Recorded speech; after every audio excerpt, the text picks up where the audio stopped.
कशा पद्धतीने काम काय समस्या सुटलेल्या आहेत, काय समस्या राहिलेल्या आहेत, एकंदरीत महिला तरुण स्थानिकचे जे समस्या आहेत, रस्ते असतील, ड्रेनेज असतील, या व्यतिरिक्त अशा कुठल्या समस्या त्याचं एक विजन घेऊन तुम्ही या रडांना उतरला आणि ते पूर्ण करण्याचे आता म्हणजे ते पूर्ण करून मतदारांना एक दिलासा मिळणार. प्रभाग क्रमांक 4 आता तुम्ही पाहिला तर हा नवीन रचना झालेला प्रभाग आहे. यामध्ये काही ग्रामीण भाग आहे तर काही नवीन शहरी भाग आहे. यामध्ये मुख्यत्वे समस्या पाहिली तर मेन रोडचे PWD रस्त्याचे जे गटर्स आहेत ते गटर्स आणि रिंग रोड या दोन मुख्य समस्या आहेत आणि ते मार्गी लावायचं काम आम्ही करू.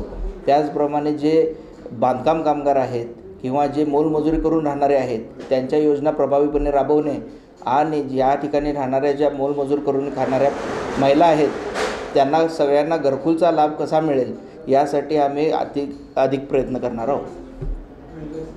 महिला सबलीकरणासाठी किंवा महिला सक्षमीकरणासाठी जेव्हा 50% आरक्षणाच्या गोष्टी केल्या, काय नेमकं सबलीकरण म्हणजे काय, सक्षमीकरण म्हणजे काय, अगर कशा पद्धतीने मिळणार आहे, तुम्हाला संधी मिळाली तर कशा पद्धतीने काम? महिला सबलीकरणाचा विषय धरून लाडली बहीण योजनेचे जास्तीत जास्त प्रकरणं आम्ही केलेले आहेत. लाडली बहीण योजनेच्या लाभार्थ्यांना KDCC मार्फत कर्ज मिळवून देण्याचे काम आम्ही केलेलं आहे. त्याचप्रकारे अण्णासाहेब पाटील आर्थिक विकास महामंडळातून सुद्धा सहकार्य करण्याचं काम केलेलं आहे. त्याचप्रमाणे महिला बचत गटांनासुद्धा लोन देण्याची सुविधा KDCC मार्फत अवेलेबल आहे. ह्या सर्व गोष्टी लक्षात येणाऱ्या काळामध्ये महिलांच्या आरोग्याच्या समस्या असतील किंवा महिलांच्या अन्य समस्या असतील ह्या समस्यांवर मार्ग काढण्यासाठी मुश्रीफ साहेबांच्या माध्यमातून जे काही करता येईल ते सर्व करण्याचा प्रयत्न केला जाईल.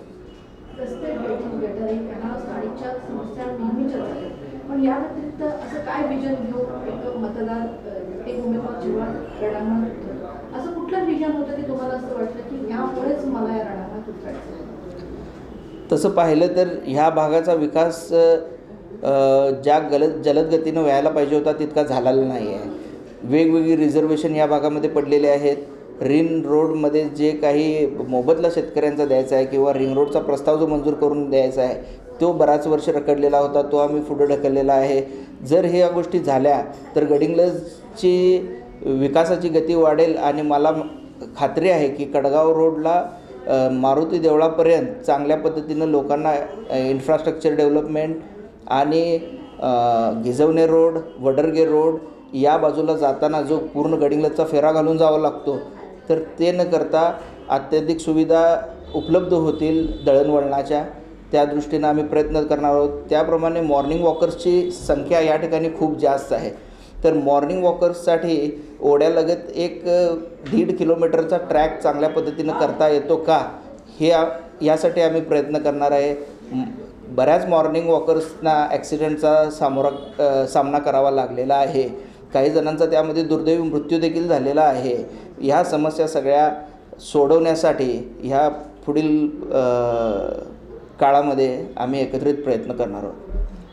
बरेच वर्ष सत्ता असेल बरेच विकास कामं झाले असतील किंवा नसतील, पण प्रशासनाचं राज्य झाल्यानंतर आता जी संधी उमेदवारांना मिळणार आहे, रस्ते, गटार, ड्रेनेज, बाकी सगळ्या गोष्टी काय वेगळं देण्याची इच्छा एक उमेदवार म्हणून देऊ शकता?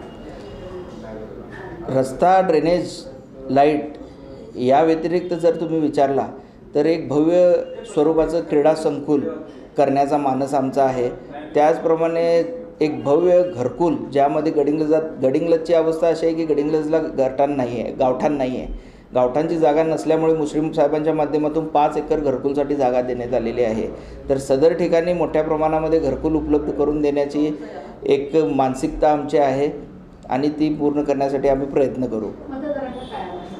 मतदारांना मी एवढंच आवाहन करतो की आजपर्यंत आपल्या गडिंग्लज शहरासाठी, गडिंग्लज शहराच्या भविष्याच्या दृष्टीनं जी काही कामं केलेली आहेत ती सर्व कामं मुश्रीफ साहेबांच्या माध्यमातून झालेली आहेत. त्यामुळं इथून पुढं मतदान करताना फक्त आणि फक्त गडिंग्लजची जे रखडलेले प्रश्न आहेत ते मार्गी लावण्याचे कसब कोणत्या नेत्यामध्ये आहे हे ओळखून गडिंग्लजच्या भविष्याच्या दृष्टीने विकासाला लोकांनी मतदान करावे असे मी आवाहन करतो.